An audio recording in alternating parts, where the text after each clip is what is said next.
subscribe to our YouTube channel and press the bell icon to get the latest tech updates from TechSole Blog.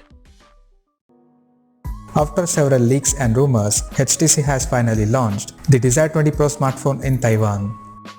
Talking about the specifications, the HTC Desire 20 Pro features a 6.5-inch Full HD Plus display with 19.5:9 aspect ratio, and it has a hole punch at the top left corner that houses a 25-megapixel selfie camera with f2.0 aperture.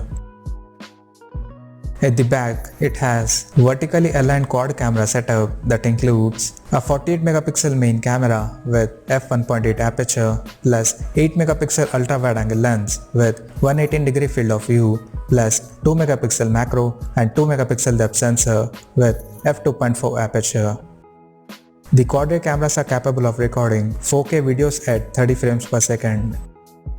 Under the hood, the smartphone comes powered by Qualcomm Snapdragon 665 chipset paired with Adreno 610 GPU. The device packs with 6GB of RAM and 128GB of internal storage that is expandable via microSD card slot.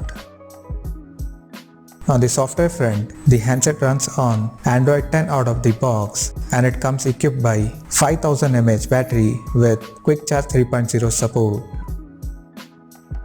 Additionally, the smartphone also features an rear-mounted fingerprint sensor for biometric authentication.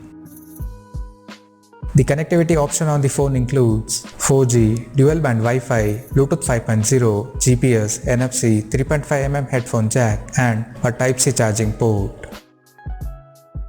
The physical dimensions of the smartphone measures at 162 by 77 by 9.4 mm, and it weighs around 201 grams. Now, talking about the pricing and availability details. The HTC Desire 20 Pro has been priced in Taiwan at 8,990 new Taiwan dollars, and it is now available for purchase in the country in smoky black and pretty blue color options. So, what do you guys think of this HTC Desire 20 Pro smartphone? Do let us know in the comment section below. And stay tuned to TechSole Blog YouTube channel for more tech updates. Thanks for watching. We'll see you guys in our next video.